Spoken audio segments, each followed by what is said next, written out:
So we had talked, we spent some time chatting about what we were going to discuss today. And what we ended up talking about is really, I think from the big picture, sort of down to the small. Yeah, that'll work. So we kind of wanted to start with solutions. Yeah. Does that work for everybody? Solutions? We could talk about dreary stuff too, but.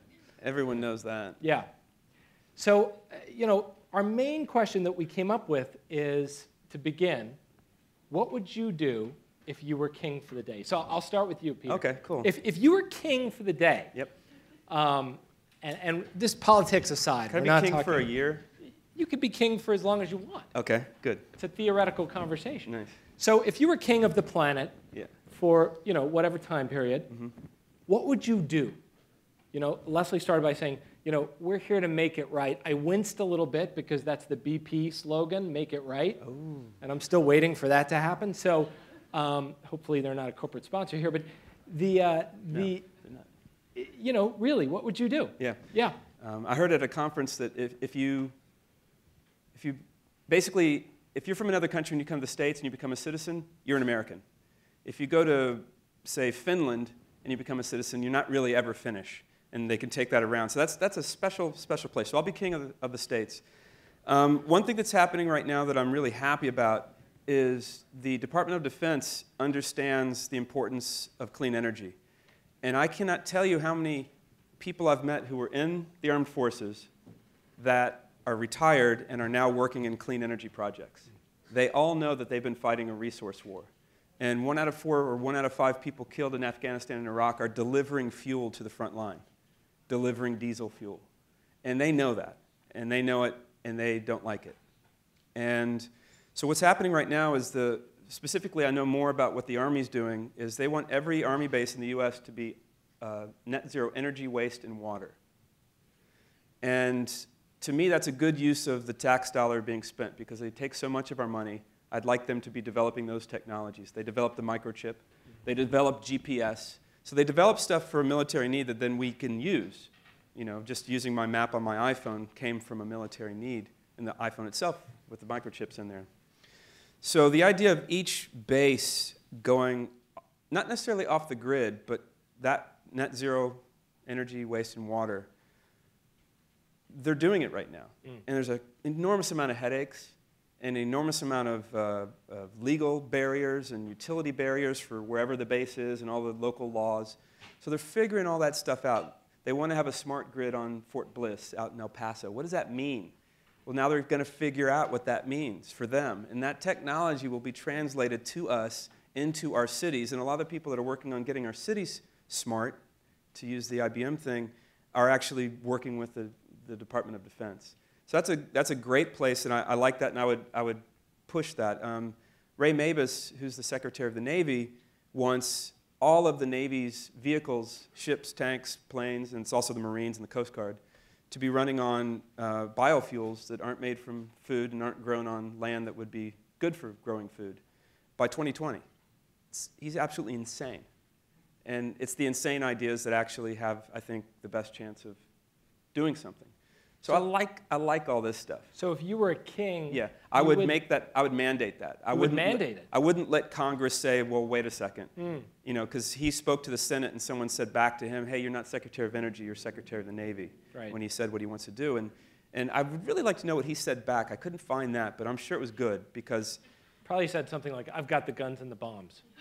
Well, no, he would say, actually, 75% of my resources are used to bring oil back to the United States. Right. This is what he should have said. Yeah. And I'm going to say he did say it until I know otherwise, because he's a smart guy. And he's Republican. He was governor of Mississippi. And that's the big point, is this stuff really isn't about politics. It's just been made about politics because that's just a game plan. The whole idea that we're fighting about climate change, the whole idea that there's people saying it's real, it's not real, that is a well-thought-out, well-executed game plan by the fossil fuel industry from the 80s, 90s, and into this century. There's no doubt about it. I've talked to so many people from those industries. They tell me off the record that's exactly right, but then they say, hey, but we got it now. Fine, the well has been poisoned. So I'm talking about stuff that just, it's not there, so as a communicator, I'm always looking for the common ground, and we can talk more about that. But the DOD, and then I would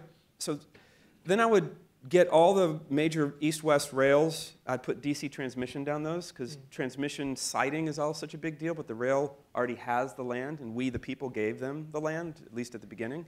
And so I think there's a great legacy there that we could say, hey, by the way, we'd like to partner with you on this. Get all those rails DC, get them going through all the bases, bringing all the renewable energies, the wind and the solar in these places where nobody lives, get those to the cities, get those to the bases, and then all of a sudden you've got a wired US. And I also think that the funding for that could be us. The funding could be like a peace bond or an independence bond. Like we had the war bonds in World War II. We, the people, can help fund this great thing to happen. So then we're all invested in it. So that would be my big picture I'm king thing. Okay. And I could go on, but it's a limited time here. And I want to hear yours. Yeah, well, if I were king, I think I would start, my big thing is always fuel. I divide energy into fuel and energy. Most people collapse them together. But you can't put solar electricity in your car. And we produce about 16 to 20 million cars in the US each year. We will, for the next 10, maybe 20 years, produce mostly gasoline vehicles. So the big elephant in the room that we're not talking about as a society is we're not talking about fuel. We talk about solar, we talk about wind, but fuel seems to be this thing that's very ungraspable. And the interesting thing about fuel is if you look at the market for fuel in the US, we're talking about a minimum of $1 trillion a year market. If you expand it to retail, it's $3, maybe $4 trillion a year. That's the largest single market in the US, next to drugs. So it's a very lucrative business. And if you're looking at a really lucrative business to go into, I suggest fuel. You're going into business. I'm actually going into the fuel business. He's opening up his own gas station in Ojai. After 20 years being a documentarian, researcher, working with different companies, my wife and I have formed a business. We're opening a gas station. We're building a small facility to make fuel.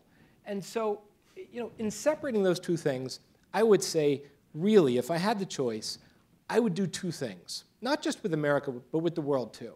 The first would be education, because I think we, as an environmentally aware public, think we know things that we don't. We believe in a mythology of, mostly spurious data, things that totally aren't connected. So we either have to choose one of two paths. We either have to have cultural and technological regressivism, where we actually go backwards, or we go forward. And I think the question is difficult. If you're a king, what would you do? I would say education is key. Education on real solutions that make a real difference. Smart meters don't fry your brains. Right. Cell phones, maybe you should be worried about, okay? So, again, this is a biofuels versus oil conversation. The American Petroleum Institute has spent a tremendous amount of money educating you against biofuels. They've spent a tremendous amount of money creating a tremendous amount of upset around certain energy technologies. There's a new movie coming out by Matt Damon. It's an anti-fracking movie. Guess who funded it? Yeah, this is crazy. Do you know who funded it? No. Huge oil conglomerate out of Abu Dhabi. Right. Why would an oil conglomerate out of Abu Dhabi fund an anti-fracking film? Exactly. Because it has the potential to increase the production of natural gas 100-fold in the US. Japan just did its first frack well a couple of days ago. Chesapeake Energy is changing over to green frack fluids, which means the effluent becomes a non-issue. So there's 200, 300, 400 years of supply at current rates of demand. If you're an oil company or oil investment, you would work against that. So a lot of the things that we take as tried and true, real information in the environmental movement have nothing to do with reality, nothing whatsoever. They are a perception that has been handed to you so that you would do certain things so that certain people would make money. And they're very good at it, and so are you, which is why, have you noticed, when you go to the gas station, you only have one option. It looks like three, but there's only one, and that's gasoline. because you're buying into it over and over and over again. Lots of little tricks that they're doing over and over again. Are you saying that the oil companies are doing these Oh, tricks? absolutely. Yeah. I would say that the oil... Any company in that position would. No question. You know, I mean, they're it's brilliant market, storytellers. Yeah, this is a bare-knuckle market economy. You can do whatever you want. You have freedom of speech. It's not a free market economy. Exactly. I've been looking for a free market for a long time, and if anyone here has one, let me know, because I haven't found one. I don't think that exists. But the oil companies are brilliant storytellers, and I've spent time with some of them, and there's no reason to get into a fight with them, like to try to get to a clean energy economy, because they can't see straight right now. With tar sands and natural gas, they are... How many people here have seen Tropic Thunder? And you know where Jack Black is tied to the tree? And he's wishing that they'll let him go because there's a pile of heroin and he's a heroin addict? That's the oil companies right now. And they just can't see straight. So we shouldn't expect them to see straight. We should expect them to do exactly what they're doing. But we need to make sure that our storytelling is as smart and good and truthful so that people understand what that is. Because it is, you know, there's a lot of danger to what they're doing, but at the same time, I still use oil. I mean, I flew here. Me too. Right? Me too. And I probably would have used oil from the BP from New Horizon if it had gotten to shore. I probably would have. Yeah. When you guys decided to make the film, how many days into the oil spill was it? We were a month in. Okay, so you were a month in. And what did you know about the dispersant before you went down? Very little. So you learned the hard way. Yeah. And I had grown up, I grew up in the oil industry. Right. Not in the oil business, in the oil industry. It's an important distinction. Louisiana has 150 petrochemical facilities in a 100-mile area. Yeah. So if you live in that area, you're living inside these big steel structures. That's where I grew up. It's called Cancer Alley.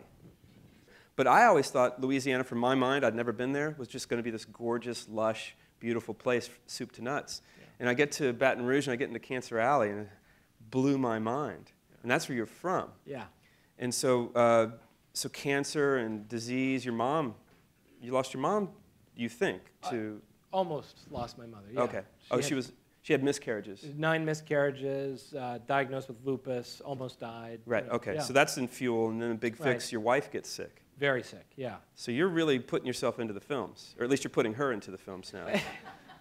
It's been a strange art imitating life, imitating art. Yeah. You know, I didn't set out to make advocacy films. I set out to make films that made sense to people, where we could sort of rearrange some of the misconceptions and create a foundation of truth to build solutions on. Yeah. Really, to these forward-thinking. I'm right with you on that. Yep. How do we reduce carbon? How do we increase green energy and green fuel? Again, separating them. That's the first thing I do is educate people. They're different. And how do we do these? How do we accomplish these tasks? That's what I wanted to do. Yeah, and I see. You might have a filmmaker somewhere tell you that they're making objective films, but I disagree that I don't even think that's possible. But for the films that we want to make with Carbon Nation and then the films that we're going to continue making, which will be under the same brand, but they'll be short films, we want to create a world where these things that we like happen. And I can tell you that we are not a polarized country, especially when it comes to energy. The numbers are huge of what people want: wind, solar, geothermal, energy efficiency. The numbers are 60, 70, 80, 90%. Those are big, big numbers in the United States.